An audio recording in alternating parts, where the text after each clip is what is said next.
Hello and welcome back. This is video 2 of 2 for chapter 10.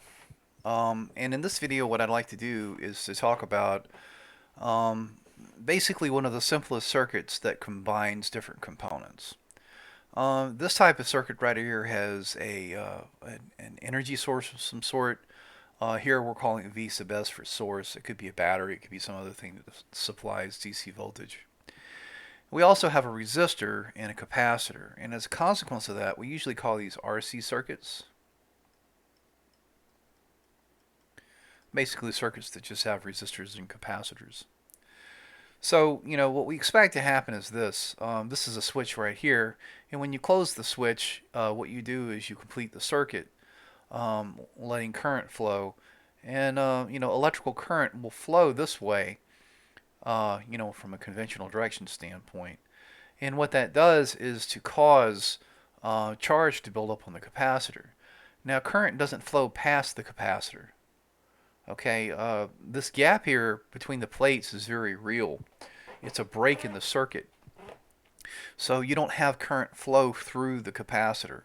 Now, what does happen is, from a conventional standpoint, as you have an electric field that develops here and you have a glut of negative charge here, what that does is to push negatives this way, in a similar manner as what you would expect current, you know, to uh, to be in order to put positive charge right here. Now, what I'd like to do is to pretend we've shut the switch, we've closed the switch, and what I'm going to use is Kirchhoff's loop analysis to come up with a relationship between all of the voltages that we see here. So we have a source voltage, which I'll call V sub S. You could call it E for EMF. It doesn't matter. It's just whatever your energy supply is. So that's positive because we're going from minus to plus. I come across the resistor, and the resistor is going to take energy away in the form of I times R. And then I'm going to come across the capacitor, which is also going to have voltage dropped across it to the tune of Q is equal to C times V. So here, the voltage dropped across would be Q over C. And then I get back to my battery giving me 0. So what I'm going to do here is to note the fact that current, at least the instantaneous form, is dq dt. It's the change in charge over time. So that means that I can write this as R times dq dt. This is Q over C. And the next thing I'd like to do is multiply both sides by C. When I do that, I have a C times V sub S right here. I have an R times C in front of the dq dt. And then I have a minus Q there.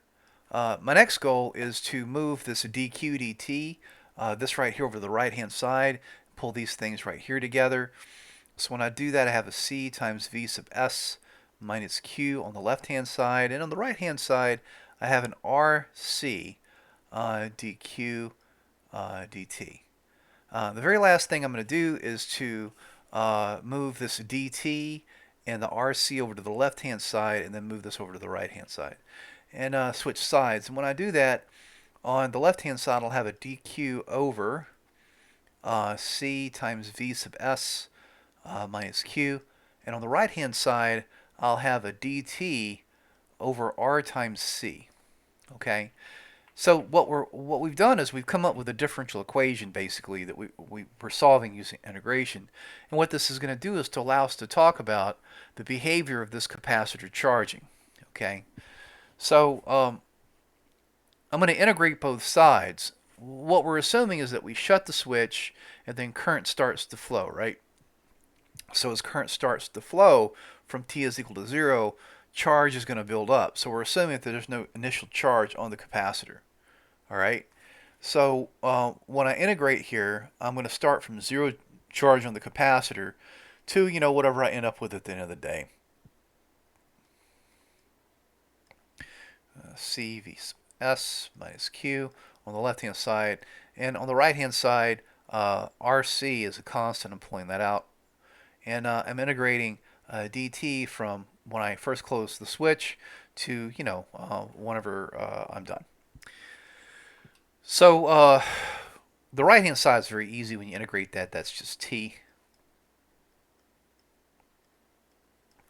Now r times c actually has a name. It's called a time constant. We usually abbreviate it as tau sub rc. Okay, so I'm going to box that just to point out that fact. It has units of time. So this is the same thing as t over tau sub rc. And now this integral on the left-hand side is a little more complicated. I'm going to do substitution there. I'm going to call u c times v sub s minus q. So du would be the same thing as minus dq, right? So when I do that change of variable, it changes my limits. We'll start with those. My lower limit's 0, so if I plug in 0 there, that makes that c times v sub s. And the upper limit is q, so when I plug that in, that's c v sub s minus q. All right. Here, dq has become minus du. That puts a minus sign out in front. There's a du over u.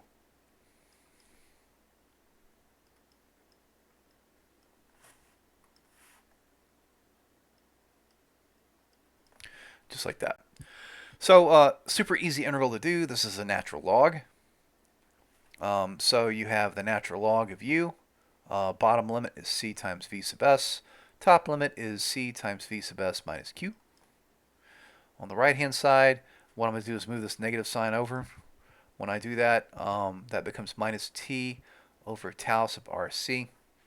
And if I plug my limits in here and then do logarithm mathematics, that ends up being a division. So that's the natural log of c times v sub s minus q over c times v sub s. On the right hand side, that's minus t over tau times r sub c. Now last, well not last, but almost last thing, is to take and basically raise e to the power of both sides to negate this log. That's c times v sub s minus q over c times v sub s. We're going to clean this up in a moment. On the right hand side, I have an e to the minus t over tau sub rc. Now, what I'm going to do next is to divide both sides by c times v sub s. Well, not divide both sides, rather. To divide this c times v sub s through this, making this a 1 and putting a c times v sub s under this, and then move this to the right hand side, move to the left hand side. So what this does is make this a 1. If I move this to the left hand side, it becomes minus e to the minus t over tau r sub c. And then what I'm left with is a q over c times v sub s. I'm almost done. Because now what I have here, if I move the c times v sub s over here, is my charge is a function of time.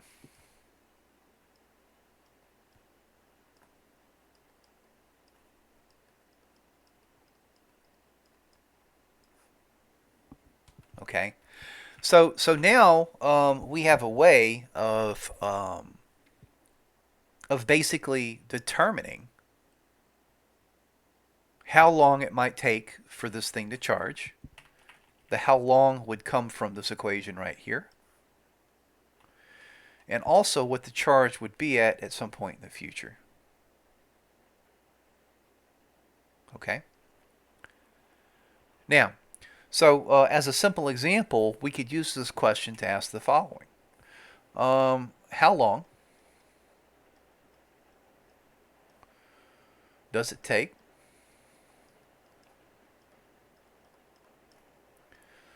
for the capacitor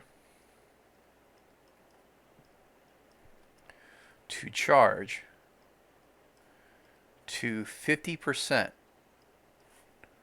of its capacity? Now, what do I mean by that? Well, we have a c times v sub s right here.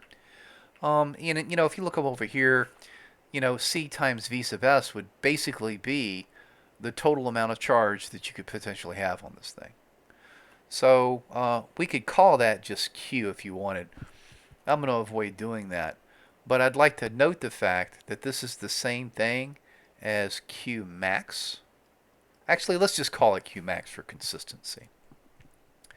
So I'd also like to assume, just for the sake of argument in this problem, that I have a 100 ohm resistor, and then maybe my capacitor is, I don't know, 2 microfarads or something like that. And from this, what this does is to give me my time constant.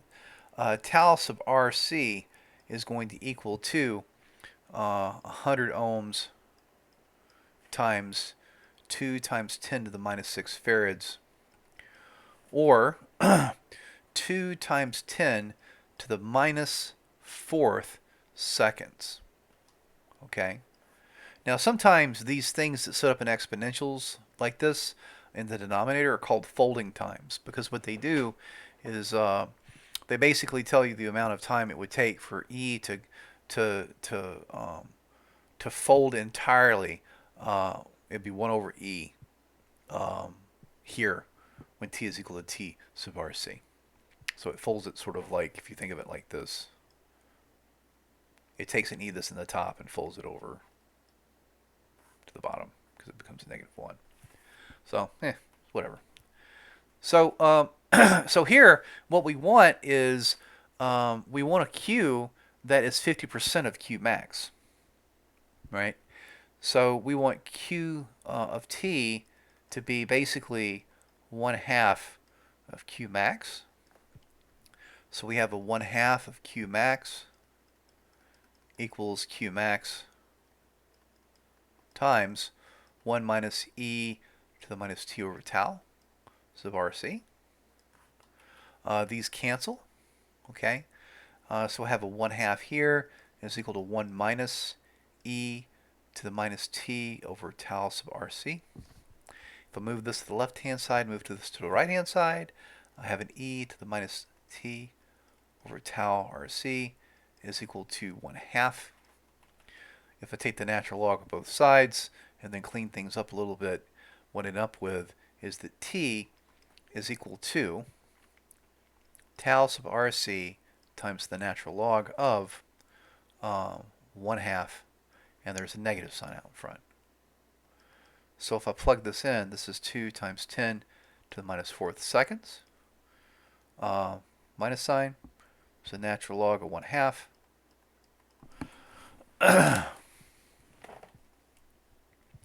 So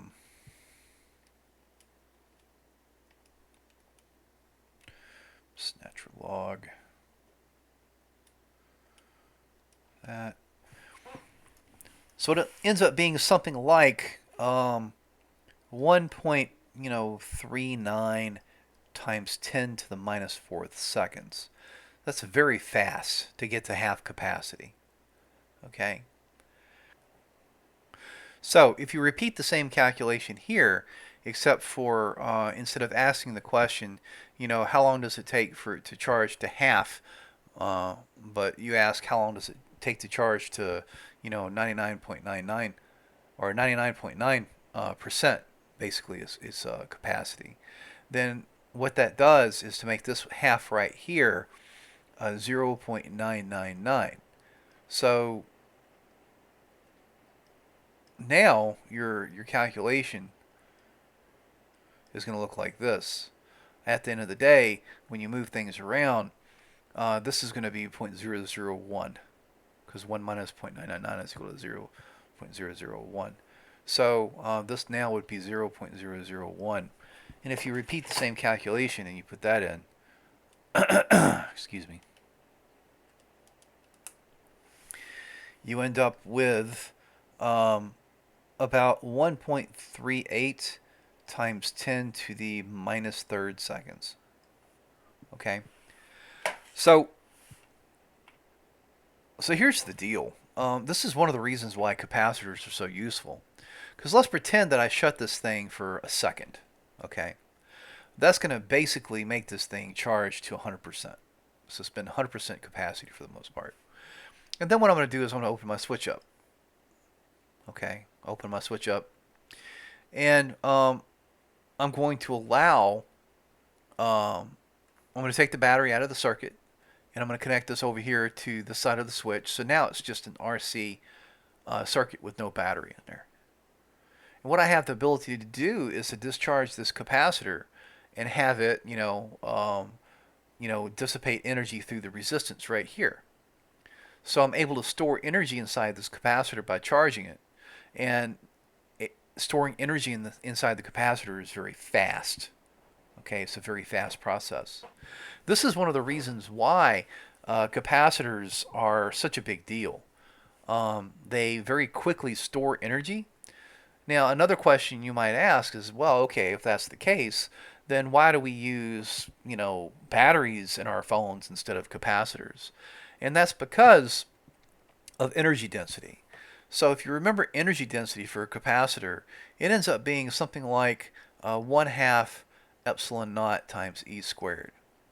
Okay, so this would be the energy stored between the plates of a capacitor. Now, this in comparison to, say, the energy density that you would see in a battery, due to the dense chemical reactions that are happening on the molecular scale in there, this energy density is much, much, much, much, much, much less than this, which means that a capacitor can charge very quickly.